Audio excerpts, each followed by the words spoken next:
Hello दोस्तों, स्वागत है आप सबका अपने ही यूट्यूब चैनल लर्निंग कैफ़े में। आज के वीडियो में Lalit Narayan Mithila university part 2 history subsidiary के कुछ इंपॉर्टेंट ऑब्जेक्टिव क्वेश्चन बताने वाला हूं, जो आने वाले एग्जाम के लिए काफ़ी ज़्यादा इंपॉर्टेंट है।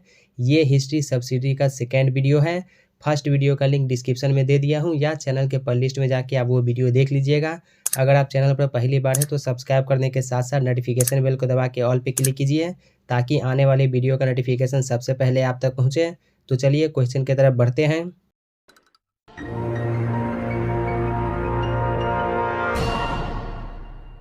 हमारा पहला क्वेश्चन है, भारत में अस्थाई भूमि बंदोबस्त किसने लागू किया? भारत में अस्थाई भूमि बंदोबस्त की शुरुआत कॉर्नवालिस ने किया। ऑप्शन बी इसका राइट आंसर हो जाएगा, लॉर्ड कॉर्नवालिस। नेक्स्ट क्वेश्चन, प्रारंभिक तुर्क सुल्तानों में किसे लाख बख्श कहा जाता था?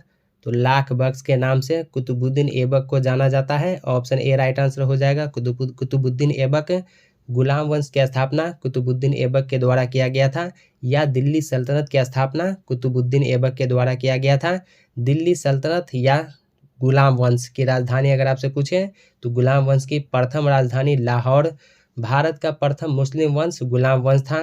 कुतुबुद्दीन ऐबक को लाख बख्श इसलिए कहा जाता था क्योंकि ये लाखों का दान करने वाला था, लाखों का दान करता था। सिपहा सालार की उपाधि धारण किया था कुतुबुद्दीन ऐबक। सिपहा सालार का मतलब होता है सेनापति। ये एकमात्र शासक था जिसने सिंहासन पर कभी नहीं बैठा।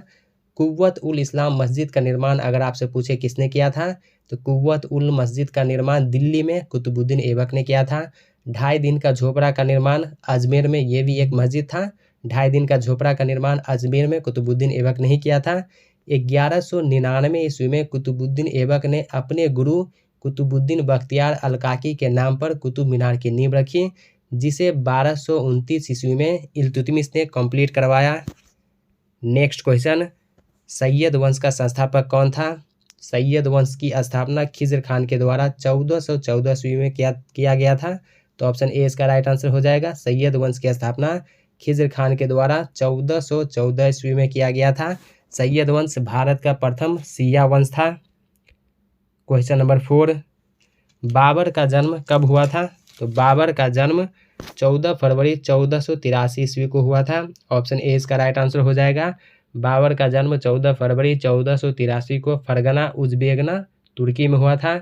उनके पिता का नाम उमर शेख मिर्ज़ा, जो तैमूर का वंशज था। उनकी माता का नाम कुतलुग निगार बेग था, जो चंगेज़ खान का वंशज था। भारत में मुगल वंश की स्थापना बाबर के द्वारा किया गया था। मुगल वंश को ही भारतीय इतिहास का द्वितीय स्वर्णकाल कहा जाता है। प्रथम स्वर्णकाल गुप्त काल को कहा जाता है। क्वेश्चन नंबर 5, मुगल साम्राज्य का संस्थापक कौन था? तो मुगल वंश का संस्थापक बाबर था। 1526 ईस्वी में पानीपत के प्रथम युद्ध जो है बाबर और इब्राहिम लोदी के बीच हुआ था। बाबर ने इब्राहिम लोदी को पराजित कर दिया। तो 1526 ईस्वी में ही बाबर ने इब्राहिम लोदी को पराजित करके भारत में मुगल वंश की स्थापना किया। खानवा का युद्ध कब हुआ था? खानवा का युद्ध जो है ये कब हुआ था? तो इसका राइट आंसर हो जाएगा ऑप्शन बी, 1527 ईस्वी में खानवा का युद्ध हुआ था। खानवा का युद्ध जो है बाबर और मेवाड़ के शासक राणा सांगा के बीच हुआ था। 16 मार्च 1527 ईस्वी को बाबर और मेवाड़ के शासक राणा सांगा के बीच खानवा का युद्ध हुआ था। इस युद्ध में बाबर ने मेवाड़ के शासक राणा सांगा को पराजित कर दिया। घाघरा का युद्ध कब हुआ था? घाघरा का युद्ध 1529 ईस्वी में हुआ था। ऑप्शन सी राइट आंसर हो जाएगा। 1529 ईस्वी में बाबर और अफगानों के बीच घाघरा का युद्ध हुआ था। अफगान की तरफ से नेतृत्व महमूद लोदी कर रहा था। इस युद्ध में बाबर ने अफगान को जो है पराजित कर दिया। ये प्रथम युद्ध था जो जल और थल दोनों पर लड़ा गया था। शेरशाह का जन्म कब हुआ था? शेरशाह का जन्म 1446 ईस्वी में हुआ था। ऑप्शन बी इसका राइट आंसर हो जाएगा, 1446 में। शेरशाह सूरी के बचपन का नाम फरीद था। शेरशाह सूरी सूर वंश का संस्थापक था। सूर वंश जो है दूसरा अफगानी वंश था भारत में प्रथम अफगानी वंश लोदी वंश था। दूसरा अफगानी वंश सूर वंश था। 1539 ईस्वी में चौसा का युद्ध हुआ था शेर खान और हुमायूं के बीच। इस युद्ध में शेर खान ने हुमायूं को पराजित कर दिया। इसी युद्ध के बाद शेर शाह की उपाधि धारण किया और इस युद्ध के बाद शेरशाह सूरी हो गया। इसका जो बचपन का नाम फरीद था, लेकिन यही युद्ध के बाद जो है शेरशाह की उपाधि धारण करने के बाद शेरशाह सूरी हो गया। नेक्स्ट क्वेश्चन, महात्मा गांधी दक्षिण अफ्रीका से भारत कब लौटे? महात्मा गांधी दक्षिण अफ्रीका से भारत 1915 ईस्वी में आए। ऑप्शन सी राइट आंसर हो जाएगा, 1915 में। भारत छोड़ो आंदोलन के दौरान किसने करो या मरो का नारा दिया था? भारत छोड़ो आंदोलन के दौरान करो या मरो का नारा महात्मा गांधी ने दिया था। ऑप्शन डी राइट आंसर हो जाएगा, महात्मा गांधी। भारत छोड़ो आंदोलन 8 अगस्त 1942 ईस्वी को हुआ था। 8 अगस्त 1942 को भारत छोड़ो आंदोलन की शुरुआत हुई। कर्जन द्वारा बंगाल का विभाजन कब किया गया? कर्जन के द्वारा बंगाल का विभाजन 1905 ईस्वी में किया गया था। ऑप्शन बी राइट आंसर हो जाएगा, 1905 ईस्वी में।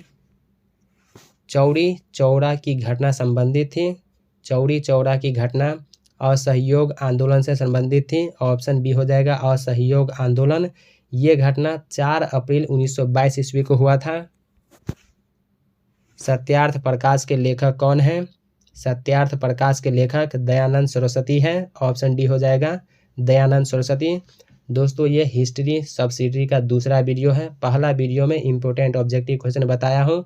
अगर आप वो वीडियो अभी तक नहीं देखे हैं तो लिंक आपको डिस्क्रिप्शन में मिल जाएगा, या चैनल के प्लेलिस्ट में जाके आप वो वीडियो सब देख लीजिएगा। भारतीय संविधान सभा के अध्यक्ष कौन थे? तो भारतीय संविधान सभा के अध्यक्ष अगर आपसे पूछे या अस्थायी अध्यक्ष पूछे तो डॉक्टर राजेंद्र प्रसाद होगा। Option C right answer, doctor Rajendra Prasad.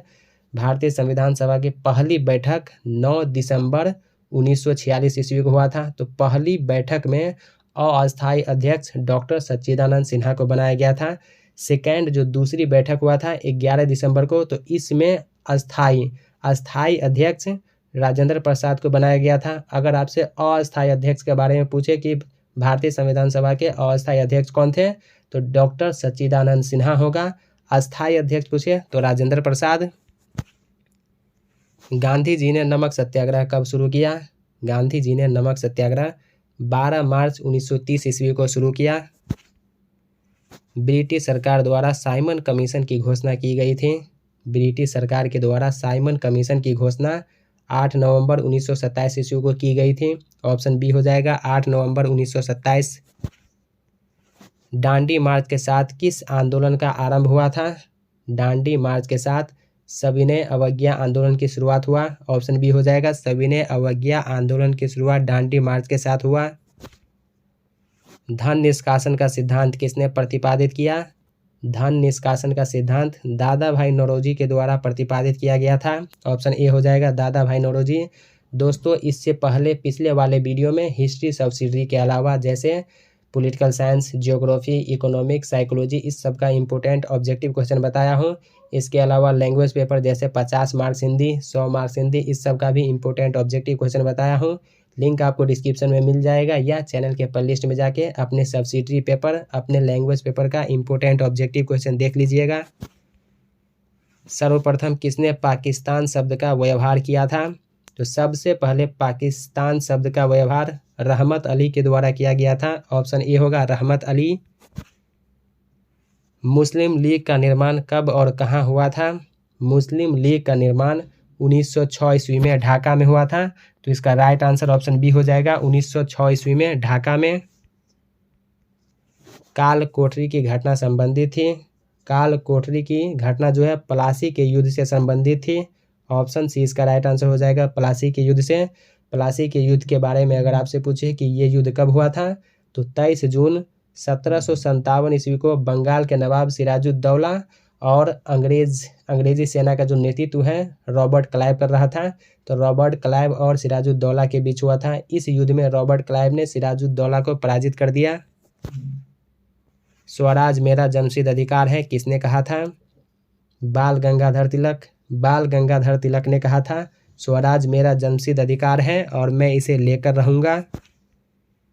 भारतीय राष्ट्रीय कांग्रेस की पहली महिला अध्यक्ष कौन थी? तो यहाँ पर क्वेश्चन को गौर से आप पढ़िए। पहली महिला अध्यक्ष पूछा जा रहा है, तो पहली महिला अध्यक्ष एनी बेसेंट होगा। ऑप्शन ए इसका राइट आंसर, एनी बेसेंट। अगर यहीं पर अगर आपसे पूछा जाए भारतीय राष्ट्रीय कांग्रेस की पहली भारतीय महिला अध्यक्ष कौन थी, तो पहली भारतीय महिला अध्यक्ष सरोजनी नायडू होगा। लेकिन क्वेश्चन में डायरेक्ट महिला अध्यक्ष पूछा जा रहा है, तो इसलिए एनी बेसेंट होगा। रॉलेट एक्ट कब पारित हुआ? तो रॉलेट एक्ट जो है 1919 ईस्वी में पारित हुआ। ऑप्शन ए होगा 1919 ईस्वी में। भारत में डाक सेवा की स्थापना किस गवर्नर जनरल ने की? भारत में डाक सेवा की स्थापना लॉर्ड क्लाइव के द्वारा किया गया था। ऑप्शन ए राइट आंसर हो जाएगा, लॉर्ड क्लाइव। बंगाल सरकार की द्वैध व्यवस्था को किसने समाप्त किया?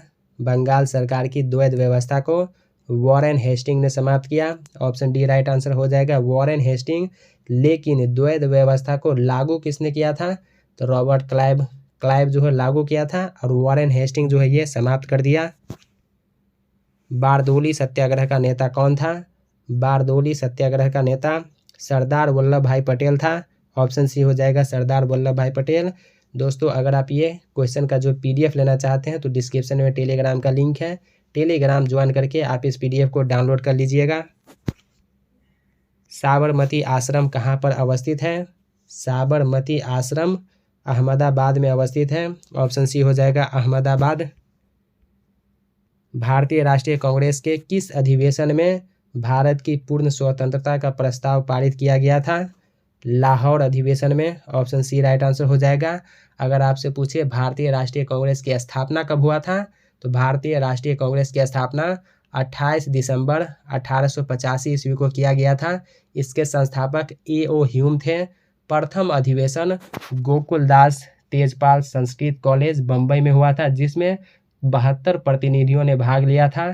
प्रथम अध्यक्ष जो है WC बनर्जी, वेमेश चंद्र बनर्जी को प्रथम अध्यक्ष बनाया गया था और उस समय भारत का वायसराय लॉर्ड डफरिन हुआ करता था।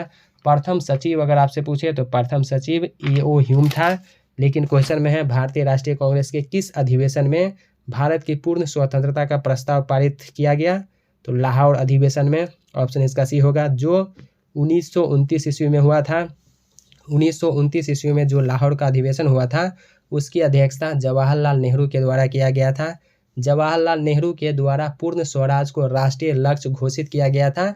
इसी अधिवेशन में 26 जनवरी 1930 को पूर्ण स्वराज दिवस मनाया गया। सविनय अवज्ञा आंदोलन को भी स्वीकार किया गया। आज़ाद हिंद फौज का गठन किस वर्ष किया गया था? आज़ाद हिंद फौज का गठन 1942 ईस्वी में किया गया था। ऑप्शन ए होगा, अगस्त 1942 ईस्वी में आज़ाद हिंद फौज का गठन किया गया। दीन ए इलाही या तौहीद ए इलाही किसने चलाया? तो दीन ए इलाही या तौहीद ए इलाही अकबर ने चलाया। ऑप्शन बी इसका राइट आंसर हो जाएगा, अकबर ने। अकबर का पूरा नाम जलालुद्दीन मोहम्मद अकबर था। इनका जन्म 15 अक्टूबर 1542 को अमरकोट राजस्थान में हुआ था। इनके बचपन का नाम बदरुद्दीन था। 1556 ईस्वी में इनके पिता हुमायूं की मृत्यु के बाद उस समय इनका जो है एज वर्ष जो है मात्र 13 वर्ष था। तो 13 वर्ष में ही इन्होंने सिंहासन पर बैठ गया। 1562 ईस्वी में अकबर ने दास प्रथा पर प्रतिबंध लगा दिया। 1563 ईस्वी में सती प्रथा पर प्रतिबंध लगाया और 1563 में ही तीर्थ यात्रा कर भी समाप्त कर दिया। 1564 ईस्वी में अकबर ने जजिया कर को समाप्त कर दिया। ये जजिया कर कहाँ से आया था? तो जब भारत पर अरब के आक्रमणकारी मोहम्मद बिन कासिम, जो अरब के सेनापति अरब के शासक अल हज्जाज का सेनापति था मोहम्मद बिन कासिम, तो मोहम्मद बिन कासिम ने 712 ईस्वी में भारत पर आक्रमण किया था। उस समय भारत पर जो आक्रमण किया था सिंध पर आक्रमण किया था और सिंध का शासक दाहिर था। तो दाहिर को पराजित करके सिंध का शासक बन गया और 1712 ईस्वी में ही जजिया कर लागू कर दिया था, जिसे 1564 ईस्वी में अकबर ने समाप्त कर दिया। और दीन ए इलाही या तौहीद ए इलाही अकबर के द्वारा 1582 ईस्वी में चलाया गया था। तो ऑप्शन बी राइट आंसर हो जाएगा, अकबर ने। नेक्स्ट क्वेश्चन, अकबर ने रणथंभौर पर कब आक्रमण किया? अकबर ने रणथंभौर पर 1569 ईस्वी में आक्रमण किया। तो ऑप्शन डी हो जाएगा, 1569 में। क्वेश्चन नंबर 33, काबुल को अकबर ने मुगल साम्राज्य में कब मिलाया? काबुल को अकबर ने मुगल साम्राज्य में 1585 ईस्वी में मिलाया। ऑप्शन बी हो जाएगा, 1585 में। अकबर ने दीन ए इलाही की घोषणा कब की थी? 1582 ईस्वी में अकबर ने दीन ए इलाही की घोषणा की। काजी उल कुजात किसे कहा जाता था? काजी उल कुजात न्याय विभाग को कहा जाता था। ऑप्शन ए हो जाएगा, काजी उल कुजात न्याय विभाग को कहा जाता था। जहांगीर का जन्म कब हुआ था? जहांगीर का जन्म जो है 30 अगस्त 1569 ईस्वी को हुआ था। ऑप्शन ए इसका राइट आंसर हो जाएगा। जहांगीर का जन्म 1569 ईस्वी में फतेहपुर सीकरी में हुआ था। इनके बचपन का नाम सलीम था। जहांगीर के काल को चित्रकला का स्वर्ण काल कहा जाता है। जहांगीर जो है तंबाकू पर प्रतिबंध लगा दिया था। जहांगीर द्वारा निर्मित दिलखुश बाग कहाँ है? जहांगीर के द्वारा निर्मित दिलखुश बाग ये जो है लाहौर में स्थित है। ऑप्शन डी इसका राइट आंसर हो जाएगा, लाहौर में। खुसरो ने कब विद्रोह किया था? तो खुसरो जो है ये जहांगीर का ही पुत्र था, जहांगीर का बेटा था, जो 1606 ईस्वी में अपने ही पिता के खिलाफ आक्रमण कर दिया था, विद्रोह कर दिया था और साथ दिया था गुरु अर्जुन देव। गुरु अर्जुन देव ने युद्ध में साथ नहीं दिया था। जब युद्ध हरा दिया तो ये भागा खुसरो, तो आसिन किया, मतलब कि सपोर्ट कर दिया छुपाने में गुरु अर्जुन देव। ये गुरु अर्जुन देव कौन थे? तो सिख धर्म के 5वें गुरु थे। लेकिन जहांगीर ने गुरु अर्जुन देव की हत्या करवा दी और अपने पुत्र खुसरो को अंधा करवा दिया। नेक्स्ट क्वेश्चन, शाहजहां के बचपन का नाम क्या था? तो शाहजहां का जन्म जो है 1592 ईस्वी में लाहौर में हुआ था और इनके बचपन का नाम खुर्रम था। ऑप्शन ए इसका राइट आंसर हो जाएगा। शाहजहां के बचपन का नाम खुर्रम था और इनका जन्म 1592 ईस्वी में लाहौर में हुआ था। शाहजहां के काल को स्थापत्य कला का स्वर्ण काल कहा जाता है। शाहजहां आगरा के सिंहासन पर कब आसीन हुआ? शाहजहां आगरा के सिंहासन पर 1628 ईस्वी में आसीन हुआ, 4 फरवरी 1628 ईस्वी को। तो इसका राइट आंसर ऑप्शन बी हो जाएगा, 1628 ईस्वी में। तो दोस्तों आज की वीडियो में 40 क्वेश्चन रहने देता हूं, नहीं तो वीडियो लेंदी हो जाएगा। 2 वीडियो और इससे रिलेटेड हिस्ट्री सब्सिडी का 2 वीडियो और आपको प्रोवाइड करा दिया जाएगा। एग्जाम में उसी सबसे क्वेश्चन रहेगा, क्योंकि मिथिला यूनिवर्सिटी ज़्यादा बाहर से क्वेश्चन नहीं पूछता है। अगर आप चैनल पर पहली बार है तो सब्सक्राइब करने के साथ साथ नोटिफिकेशन बेल को दबा के ऑल पे क्लिक कीजिए, ताकि आने वाले वीडियो का नोटिफिकेशन सबसे पहले आप तक पहुँचे। और वीडियो को लाइक करना मत भूलिए, आपके एक लाइक से मेरा मोटिवेशन बना रहता है। तो दोस्तों कैसा लगा ये वीडियो कमेंट करके ज़रूर बताइए। क्या वीडियो आपको अच्छा लगा या लगता है कि ये वीडियो आपके साथ साथ आपके उन फ्रेंड्स को भी हेल्प कर सकता है? तो अपने दोस्तों के साथ वीडियो शेयर कीजिए। अगर कोई डाउट है या कोई सवाल है तो कमेंट कीजिए, मैं कोशिश करूँगा जल्दी रिप्लाई करने का। तो चलिए अब मिलते हैं नेक्स्ट वीडियो में, तब तक के लिए टेक केयर, बाय बाय।